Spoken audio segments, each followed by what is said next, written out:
दवाइयाँ मुफ्त में लेते हैं या अपना जांच वगैरह करवाते हैं, तो इस स्थिति में हमारा समाज का भी दायित्व बनता है कि हम सरकार की अपनी वो बात जिसे मुफ्त होना चाहिए, चिकित्सा और शिक्षा, यहाँ पर हम लोग एक बड़ी चूक होता है जो सरकार को हम लोगों को मुफ्त में देना चाहिए।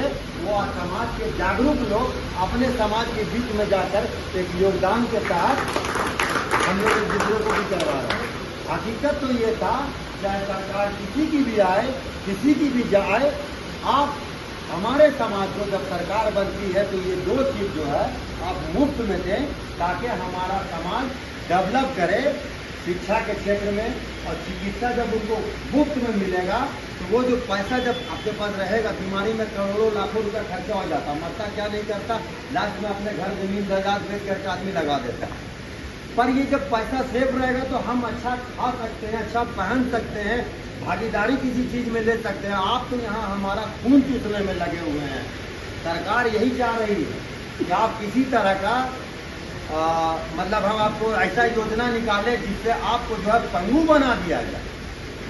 आपको कभी 5 किलो राशन के नाम पे, कभी 1000 अनुदान के नाम पे आपको इस तरह का जो दिया जा रहा है, ये मोटा मोटी हमको लगता है कि हमारे समाज को जो है पंगु बनाने का काम किया जा रहा है। अगर हमारे समाज में शिक्षा चिकित्सा अगर मुफ्त कर दिया जाए तो हमको लगता है कि हमारा समाज बहुत आगे जाएगा। और जाने के बाद हम डोनेट करने वाले होंगे सरकार को, जैसे हम अभी देते हैं, टैक्स पे करते हैं, वैसे आगे हम टैक्स पे करेंगे।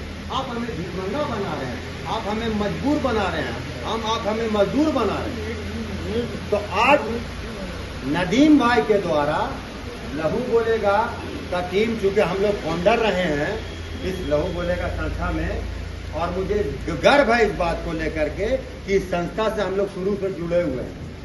और लहू बोलेगा के जरिए आज हजारों हजार लोगों को रक्त जैसा कीमती चीज, जान माल वक्त, इसके अलावा जो है इसके शरीर का जो अहम चीज होता है खून जैसा चीज हम लोगों को दान दे करके कई लोगों का जान बचाने का काम लहू बोलेगा संस्था के द्वारा किया गया है। इस बात से लेकर के हमें, हमारी कमेटी, हमारा समाज जो है गर्व महसूस करता है।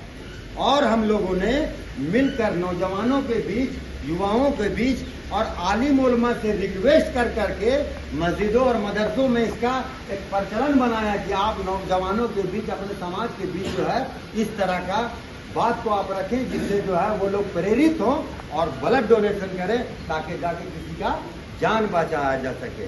और सबसे बड़ी बात जो अहम बात है कि आज हमारे इस संस्था के जरिए उन आलिम दीन को याद किया गया है जिनका इस्लाम के प्रति और समाज के प्रति, समाज में जागरूकता के प्रति, समाज में कैसे चलना है उसके प्रति जो एक अहम मुहिम लेके चला करते हैं, आज उनको इस संस्था के द्वारा याद किया गया है। ये काबिले तारीफ की बात है। मैं इस काम के लिए, इस कार्य के लिए बड़े भाई नदीम खान साहब का और यहाँ के जो भी पदाधिकारी हैं और हमारे कमेटी के लोग, हम तमाम लोगों का खैर मकदम करते हैं, इस्तकबाल करते हैं, स्वागत करते हैं, उनका मनोबल को बढ़ाते हैं कि उन्होंने आज उन आलिम दीन को याद किया जो आलिम दीन हमें चलना सिखाते हैं, जो हमें आलिम दीन समाज में रहना सिखाते हैं, जो आलिम दीन हमें अच्छे और बुरे के फर्क बताते हैं। आज उनको याद किया गया है। आज हम नौजवानों के बीच में ये बहुत बड़ी कमी है कि जो आलिम दीन हम लोगों को दर्स देते हैं, उस दर्स को हम लोग याद नहीं करते, उनको भूल जाते हैं।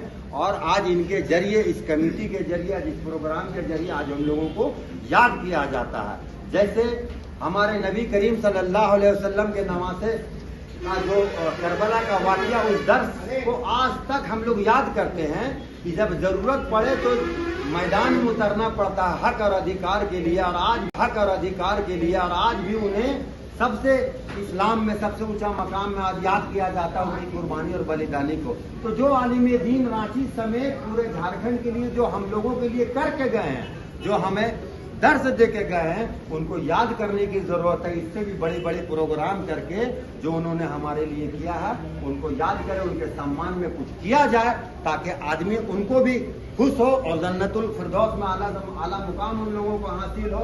उनका तो हम लोग नाखून के मैल के बराबर भी नहीं है, पर कोशिश जरूर करेंगे कि उस दर्श में हम लोग चलने सीखें और प्रयास करें। बहुत बहुत शुक्रिया, धन्यवाद।